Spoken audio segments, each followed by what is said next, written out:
Hello guys, welcome to my new blog. Guys, आज आप इस वीडियो में जानेंगे गोमुख के बारे में। जी हाँ दोस्तों, मैं बताना चाहूँगा कि गोमुख वह पवित्र स्थान है जहाँ से माँ गंगा का उद्गम हुआ है, मतलब जहाँ से माँ गंगा निकली हैं। तो आइए जानते हैं कि गोमुख कहाँ पर है और आप कैसे जा सकते हैं। गोमुख उत्तराखंड राज्य के उत्तरकाशी जिले में स्थित गंगोत्री ग्लेशियर के अंत में चिह्नित है। गोमुख एक ऐसा पवित्र स्थान है जहाँ से जीवनदायिनी माँ गंगा देवी का उद्गम होता है। यह स्थान गंगोत्री धाम से लगभग 18 किलोमीटर दूर शिवलिंग पीक के नज़दीक और समुद्र तल से लगभग 13,200 फीट की ऊंचाई पर स्थित है। गोमुख से माँ गंगा का जल का स्रोत निकलता है। गंगोत्री से लगभग 14 किलोमीटर की दूरी पर भोजवासा पड़ता है, जहाँ पर यात्रियों के ठहरने के लिए पर्यटक बंगला और भोजन की व्यवस्था होती है। गंगोत्री धाम आने वाले अधिकतर यात्री यहाँ पर जाना जरूर पसंद करते हैं और प्रकृति के इस सुंदर नज़ारे को निहारते हैं। पौराणिक कथाओं के अनुसार श्री रामचंद्र के पूर्वज राजा भगीरथ ने अपने पूर्वजों के पापों से मुक्ति पाने और उनकी अस्थियां बहाने के लिए गंगोत्री ग्लेशियर के अंत में जाकर मां गंगा की कठोर तपस्या की थी।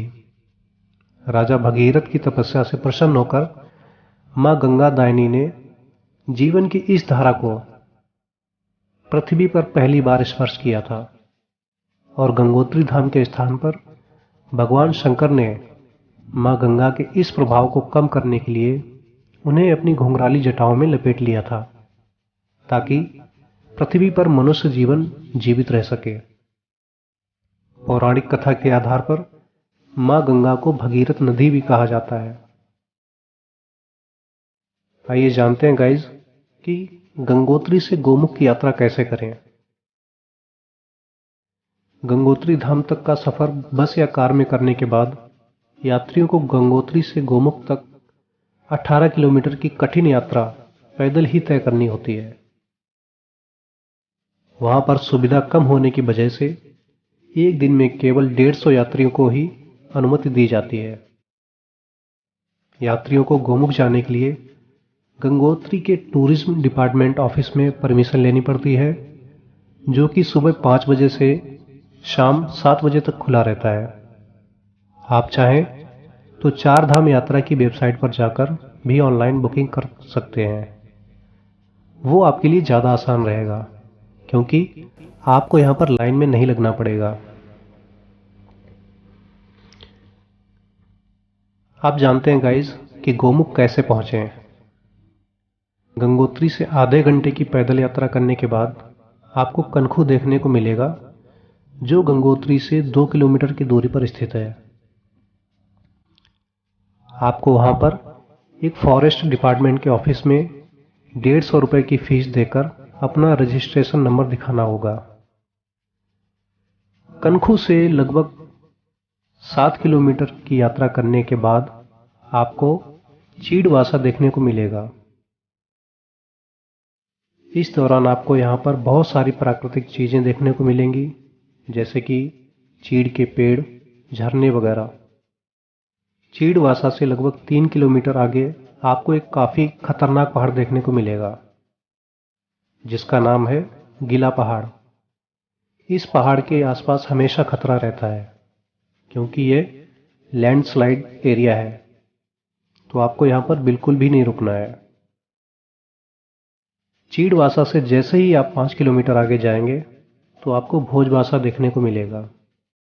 वहां पर आपको रात में ठहरने और भोजन के लिए गढ़वाल मंडल के गेस्ट हाउस मिल जाएंगे, जिसका शुल्क 300 रुपये प्रति व्यक्ति रहता है।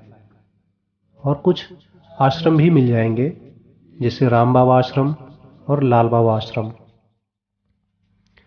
उसके बाद गाइज भोजवासा से 4 किलोमीटर की दूरी पर आपको गोमुख देखने को मिलेगा, जहां पर एक ग्लेशियर में गाय के मुख का आकार बना हुआ है। वहीं से भगीरथी नदी यानी कि माँ गंगा का उद्गम होता है।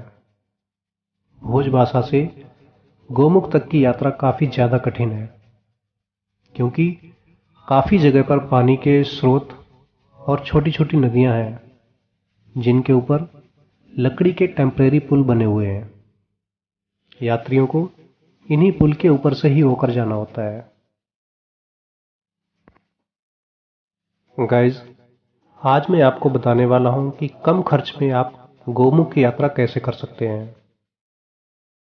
जिसमें मैं आपको खाने पीने, रहने और बस एवं टैक्सी के किराए वगैरह सभी चीज़ों के बारे में बताने वाला हूं।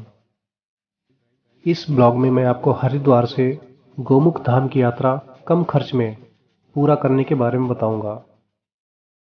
आप जहां से भी गोमुख यात्रा पर जाने वाले हैं, आप वहां से हरिद्वार तक का खर्च खुद से देख लें, क्योंकि आपको वहां से हरिद्वार या ऋषिकेश आने में कितना खर्च होगा, आप उसी के अनुसार ही अपने पास गौमुख के लिए पैसे रख सकते हैं। गाइस, अब जानेंगे कि हरिद्वार से गौमुख की यात्रा कम खर्च में कैसे कर सकते हैं। अगर आप हरिद्वार से गौमुख की यात्रा कम खर्चे में करना चाहते हैं, तो आपको हरिद्वार से गौमुख की यात्रा सितंबर से अक्टूबर तक के बीच में करनी पड़ेगी, क्योंकि इस समय में खाने पीने और रात को ठहरने के लिए होटल्स, रूम और रेस्टोरेंट वगैरह का किराया अन्य दिनों की तुलना में थोड़ा कम हो जाता है। लेकिन अगर आप चाहें तो मानसून के अलावा किसी अन्य मौसम में भी गौमुख की यात्रा कर सकते हैं। हरिद्वार से गौमुख जाने के लिए आपको बस की सुविधा लेनी पड़ेगी, जो कि टैक्सी और शेयर जीप वगैरह से काफ़ी सस्ती होती है। अगर आप ऐसा करते हैं तो ही आप गौमुख की यात्रा कम खर्च में कर सकते हैं। गौमुख का सबसे नज़दीक की जगह गंगोत्री धाम है, जहां से गौमुख की दूरी लगभग 18 किलोमीटर है, और गंगोत्री से इस 18 किलोमीटर की दूरी को आपको पैदल ट्रैक करके ही कंप्लीट करनी पड़ेगी। मैं आपको यही बताना चाहता हूं कि अगर आप हरिद्वार या किसी भी अन्य शहरों से बस, टैक्सी, कार या बाइक से गौमुख की यात्रा करते हैं, तो आप गंगोत्री धाम तक बस, बाइक, कार या फिर टैक्सी से पहुंच सकते हैं। आइए अब जानते हैं हरिद्वार से गंगोत्री धाम होते हुए गौमुख की यात्रा पर होने वाले कुल खर्चे के बारे में। हरिद्वार से गंगोत्री धाम तक बस की सुविधा उपलब्ध होती है, जिसका किराया 1000 रुपये रहता है। हरिद्वार से गंगोत्री धाम जाने वाली बस का टिकट आप गंगोत्री धाम जाने से एक दिन पहले ही बुक करा लें, क्योंकि तीर्थयात्रियों की अधिक भीड़ होने की वजह से कई बार बस में जगह भी नहीं मिलती है। अगर आपको हरिद्वार से गंगोत्री धाम जाने के लिए बस नहीं मिलेगी, तो आपको हरिद्वार में ही होटल लेकर रहना पड़ सकता है, जिससे कि आपके समय के साथ साथ आपके बजट में भी वृद्धि हो जाएगी। अगर आप इन सभी चीज़ों से बचना चाहते हैं, तो आप गंगोत्री धाम जाने से एक दिन पहले ही हरिद्वार बस स्टैंड से बस का टिकट बुक करा लें। गाइज, हरिद्वार से गंगोत्री धाम जाने के लिए आप सुबह 4 या 5 बजे ही बस पकड़ लें, जिससे कि आपको गंगोत्री धाम पहुंचने में ज़्यादा देर ना हो जाए। गंगोत्री धाम में खाने पीने और रात को ठहरने के लिए GMVN के साथ साथ,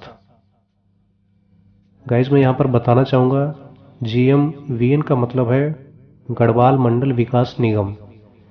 इसके साथ साथ कुछ निजी होटल्स की सुविधा उपलब्ध कराई गई है, जहाँ पर आपको GMVN के साथ साथ अन्य होटल्स, जैसे कि जहाँ पर आपको GMVN के साथ साथ अन्य होटल्स 500 रुपये में मिल जाएंगे। गंगोत्री धाम के बस और टैक्सी स्टैंड से गंगोत्री मंदिर मात्र 400 से 500 मीटर दूरी पर ही है। गंगोत्री मंदिर पहुंचकर आप इस मंदिर में दर्शन कर सकते हैं, और शाम में गंगा जी की आरती में शामिल हो सकते हैं। गंगोत्री मंदिर के पास आपको कई सारे होटल देखने को मिल जाएंगे, जहां पर आप रात को ठहर सकते हैं और अगले दिन सुबह गौमुख की यात्रा शुरू कर सकते हैं। अगले दिन सुबह 4 बजे ही गंगोत्री मंदिर में गंगा जी के दर्शन करने के बाद आप गौमुख की यात्रा शुरू कर दें और गंगोत्री से गौमुख की यात्रा करीब 18 किलोमीटर है। गौमुख ही गंगा जी का उद्गम स्थान है। गौमुख में गंगा जी को भगीरथी नदी के नाम से जाना जाता है। गौमुख में खाने पीने और रात को ठहरने की कोई सुविधा उपलब्ध नहीं कराई जाती है। गौमुख से 4 किलोमीटर पहले ही और गंगोत्री से 14 किलोमीटर आगे भोजबासा नामक एक जगह मिलेगी, जहां पर आपको खाने पीने और रात को ठहरने की सुविधा उपलब्ध कराई जाती है। भोजबासा में GMVN के होटल्स, राम बाबा और लाल बाबा नाम के आश्रम भी बने हुए हैं, जिसमें आप रात को 500 से 700 के बीच में ठहर सकते हैं। गाइज, भोजबासा पहुंचने के बाद अगर आपको लगता है कि आप उसी दिन गौमुख जाकर वापस भोजबासा आ सकते हैं, तो आप उसी दिन गौमुख जा सकते हैं। लेकिन अगर आपको लगता है कि आपको गौमुख जाते जाते अंधेरा हो जाएगा, तो आप उस दिन भोजबासा में ही रात को ठहर जाएं और अगले दिन सुबह जल्दी उठकर गौमुख की यात्रा शुरू कर दें। गाइज, मैं उम्मीद करता हूं कि आपको ये वीडियो पसंद आया होगा। गाइज, अगर आपको ये वीडियो सच में पसंद आया तो लाइक, कमेंट और शेयर जरूर कर दें, क्योंकि बहुत से हमारे फ्रेंड्स ऐसे हैं जो गौमुख जाने के लिए प्लानिंग कर रहे हैं, तो आप उन सभी को ये वीडियो शेयर कर सकते हैं। Thank you guys.